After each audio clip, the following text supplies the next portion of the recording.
Welcome to the deep dive. Today we're looking into, well, a really quite puzzling incident that happened down in Kerala, India. Just imagine this cutting-edge British F-35B stealth fighter jet. I mean, Cool. one of the most advanced military planes in the world makes an emergency landing, and then for weeks it just sits there. Yeah, it's a story that kicked off as, a seemingly standard emergency, but it quickly spun into this really complex geopolitical riddle. It raised some pretty big questions about high-end tech, international trust, maybe even a bit of spying. Exactly. So our mission today is to unpack all of that. We'll look at the official stories, the technical stuff, the security worries, and of course, all the speculation swirling around. Why was this state-of-the-art jet stuck in a country that's not part of NATO? By the end of this deep dive, you should have a much clearer picture of why this was way more than just a simple breakdown. Okay, so let's start with what we actually know, or at least what was said initially. The plane was a UK Royal Navy F-35B Lightning Titter. It landed unexpectedly at Thiruvananthapuram International Airport in Kerala. That was on June 14th, 2025, around 9:30 at night. Right. And the first reasons given were bad weather and low fuel. It had diverted from its carrier, the HMS Prince of Wales. The carrier was out there as part of Operation High Mast, a British naval mission, maybe 100 nautical miles off the coast. But then the story shifted slightly. A hydraulic failure became the official reason it stayed grounded. Apparently, this fault also messed with its starting system. And that's really where the first kind of, questions started popping up. Why would a jet like this, so advanced, so expensive, be flying low on fuel in bad weather? Especially when it's part of a carrier group that should have solid support. We're talking about a plane that costs, what, $100 to $110 million, and it's part of this enormous $1.7 trillion lifetime program. It's a big deal. It really is. And the fact it stayed grounded for so long was the biggest head scratcher. We're talking weeks. Reports varied. 12 days, 19 days, over 3 weeks. Much longer than you'd expect for repairs, even tricky ones. You mentioned the comparison. India's Mirage 2000 was back flying in 3 weeks after a wheels-up landing in Mauritius.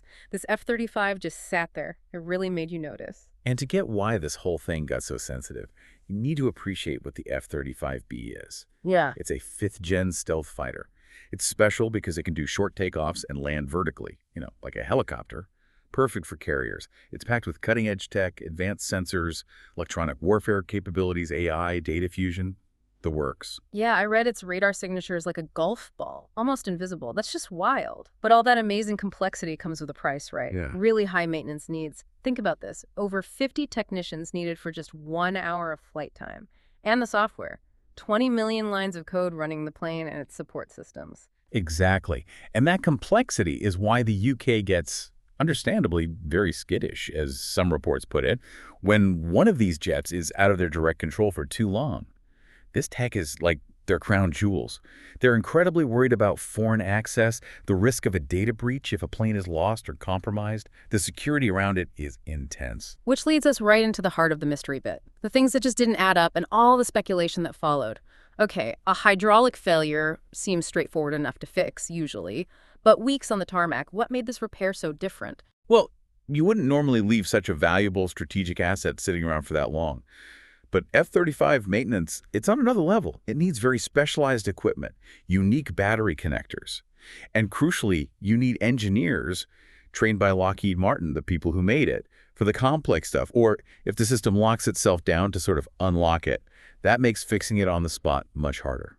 We know a UK tech team, about 40 people flew in. They tried, but apparently couldn't get it running initially. That failure then led to talk of a plan B, taking it apart and flying it home. And this is where it gets really interesting. India offered help, right? Hangar space. India was apparently very supportive, suggested repairs at a local MRO facility, offered space in India's hangar right there at the airport. And yet the UK initially just refused. Yeah. For quite a while. They actually preferred leaving it outside, exposed to the monsoon. What? It is baffling, isn't it? Especially considering the risk to the plane itself. The official line, or at least the reported reason, was all about concerns over the protected technologies. They were worried about the sensitive equipment, the stealth coatings, the sensor suite being looked at too closely. The fear was that India, or maybe even, as some sources speculated, Russians, might get a glimpse of what is inside it once it is opened. It really highlights this weird tension, doesn't it? Even between friendly countries, protecting your technological secrets can sometimes seem more important than, well, protecting the asset itself or maintaining smooth relations, keeping it out in the rain and sun, risking its condition and stealthiness. It says a lot about their priorities.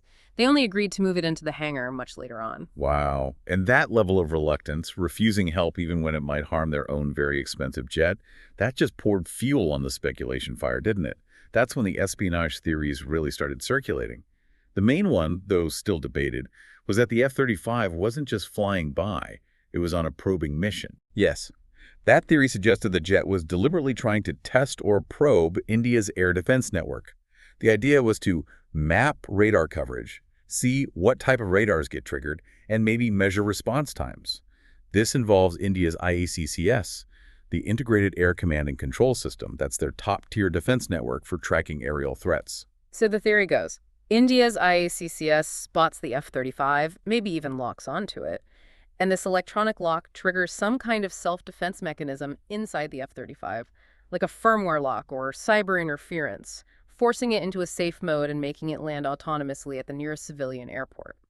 And the fact that Lockheed Martin's own engineers were needed was seen by some as proof of a really deep technical software issue, something only the manufacturer could fix. But it's really important to stress there's a strong counter-argument here. There's no actual credible evidence of jamming or any electronic attack. The Indian Air Force's official statements were clear. The jet was detected and identified by the IACCS network, which is normal, and then cleared for recovery. They called it a routine diversion. And there's that point about the Lundberg lenses, right?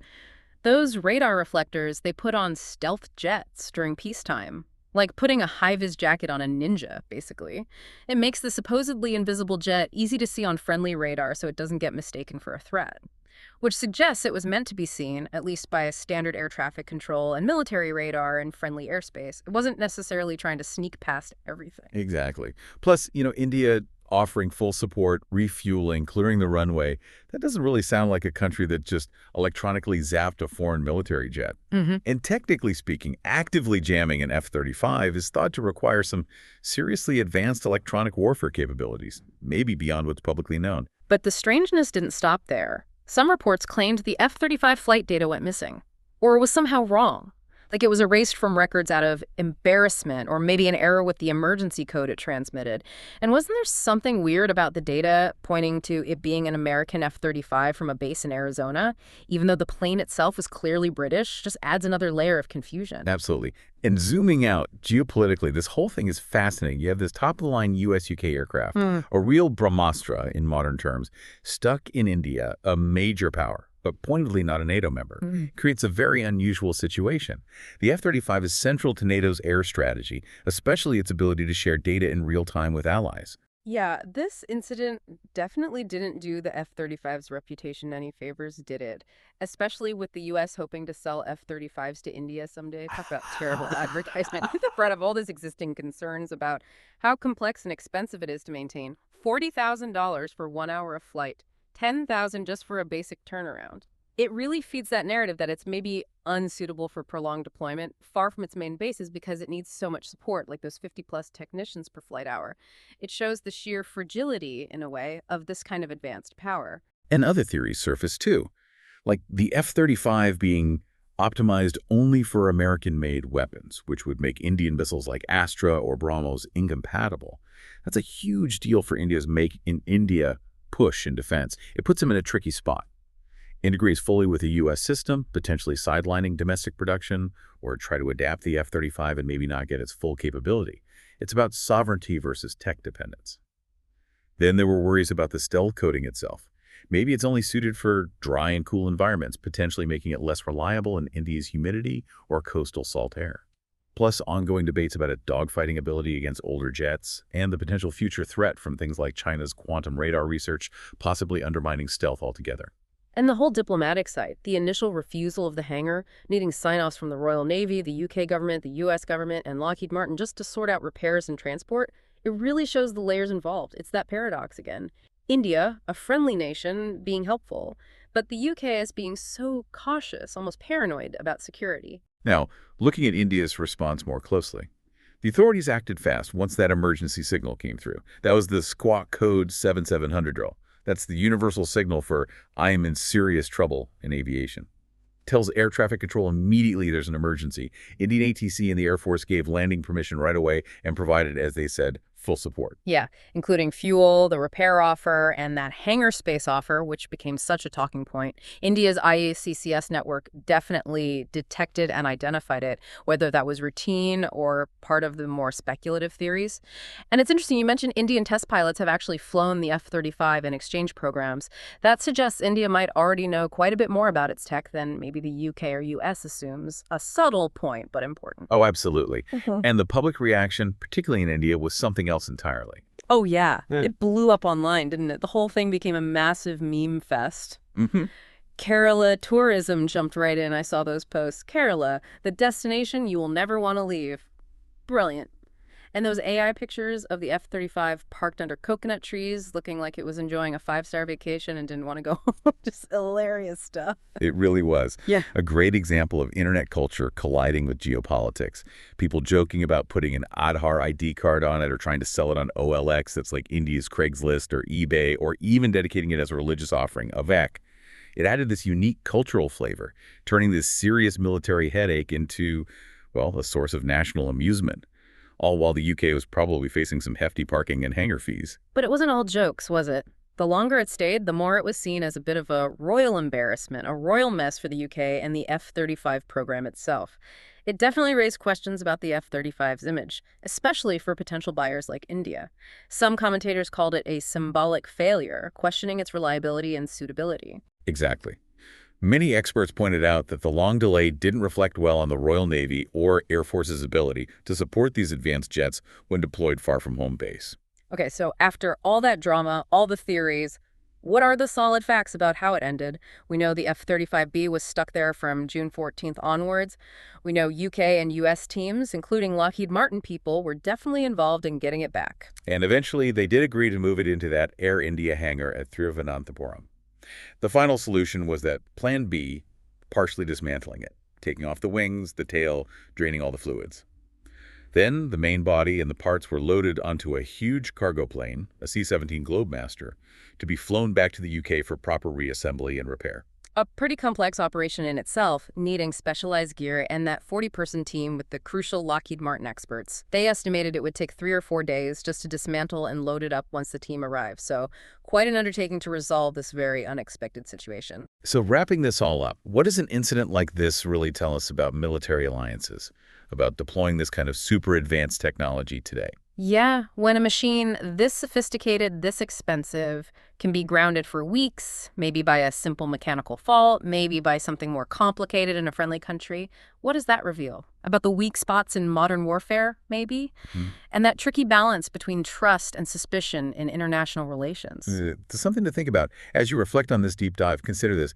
If the F-35's presence in Kerala was some kind of test, who actually passed? And who, perhaps, had their vulnerabilities exposed?